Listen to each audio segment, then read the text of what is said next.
que haya una necrosis grasa, lógicamente Adipocitos. tiene que haber tejido graso, correcto, tiene que haber adipocitos, tengo que tener un órgano que evidentemente tiene que tener tejido graso. ¿Cuáles serán mis dos ejemplos clásicos de necrosis grasa? ¿Un páncreas? Páncreas, ¿no? La pancreatitis, ¿sí? ¿Y el otro? ¿El otro? Algo con grasa. A ver, ¿Hígado? ¿quién? ¿Hígado? No. Hígado graso. Tejido adiposo, glándulas Hay suprarrenales. otro tipo. Y les va a preguntar la doctora. El semestre pasado ha preguntado yo. Diga dos ejemplos de necrosis grasa que son usados. Pancreatitis, a ver qué otro. Creo que no les hizo valer, solo Tiroides. pusieron De la ¿no? mama. Mama, correcto. ¿Ya? Bien, Liz, ya. Perfecto. Pues lo que Ponte. ocurre es el tejido mamario, recuerden, tiene componente graso. ¿Y por qué creen que la mama le dará, que la mama hará Cáncer. Necrosis Sí, puede grasa. ser, pero no es la principal causa. Hay una causa más frecuente que el cáncer, en el caso de la necrosis grasa mamaria. El trauma mamario. ¿Ya? Entonces, en el caso de agresiones, el trauma mamario puede generar necrosis grasa. ¿Ya? Entonces, Es por eso que las deportistas usan petos. correcto. De hecho, incluso tiene una utilidad esto. Vamos a hablar ahora de la utilidad de la necrosis grasa en el caso de un trauma mamario desde el punto de vista médico-legal. ¿Ya? Pero primero, vamos a hablar de qué es como tal la necrosis grasa. Entonces, la necrosis grasa va a ser simplemente el efecto de un agente externo que puede ser, en el caso del páncreas, la activación de sus enzimas digestivas. En el caso de la mama es un medio mecánico, es por una agresión física, ¿cierto? Entonces, de una u otra forma se desencadena el proceso necrótico sobre un tejido que de base tiene componente graso. ¿Ya? Y hay dos ejemplos típicos, los cuales acabamos de mencionar. ¿Ya? Entonces, en este caso, vamos a comparar este tejido pancreático sano que lo encontramos aquí, donde vemos una organización celular perfecta, ¿no es cierto? Vemos acá los vacinos pancreáticos y aquí incluso bien aislados los islotes de Langerhans. En cambio aquí, no es el caso. Lo que sí vemos, primero vemos desorganización celular, y sobre esa base de desorganización vemos vesículas de vasos.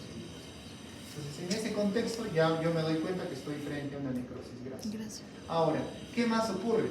Ocurre un evento en el cual, de dos formas, aquí porque directamente se activan las enzimas digestivas del páncreas, ¿no es cierto?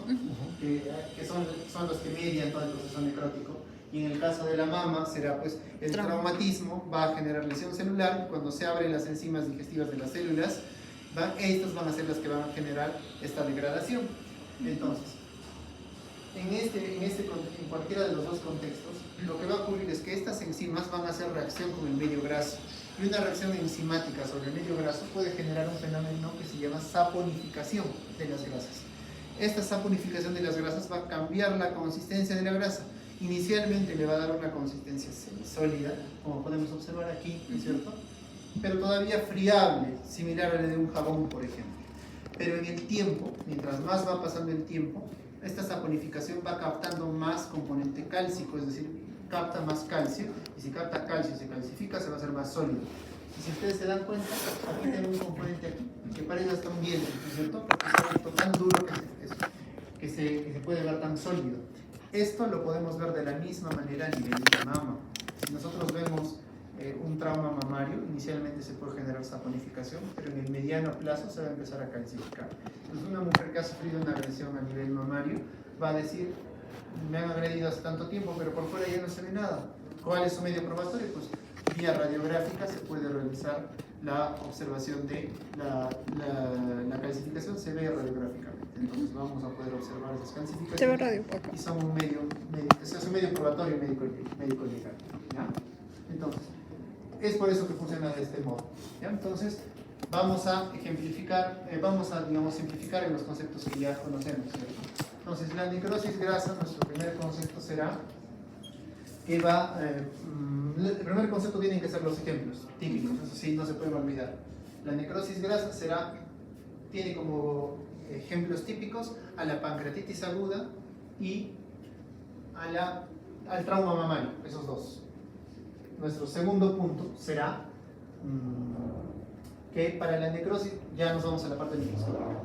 Entonces, en la necrosis grasa vamos a encontrar un proceso necrótico por acción enzimática, ya sea por cualquier mecanismo mecánico o activación de enzimas, el que sea, que va a generar un desorden celular desorden histológico sobre un tejido con componente graso.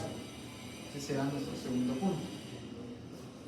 Nuestro tercer punto será de que característicamente, además del desorden de tejido, tenemos que encontrar vesículas grasas. Si no hay vesículas grasas, yo podría decir que esto es licuefactivo tranquilamente, ¿no es cierto? Sí. Pero como yo estoy viendo vesículas grasas, esa es la razón por la cual tiene estas definiciones. ¿Vesículas grasas o no es lo mismo a adipocitos, verdad, doctor? Escúchame, aquí hay una diferencia. Yo puedo decir que esto es una vesícula grasa, ¿dónde está? Esta es una vesícula grasa porque no veo el núcleo. Núcleo del adipocito. Yo veo acá, y acá sí está su núcleo al costado. Entonces este sí es un adipocito. ¿Ya? Está bien, doctor.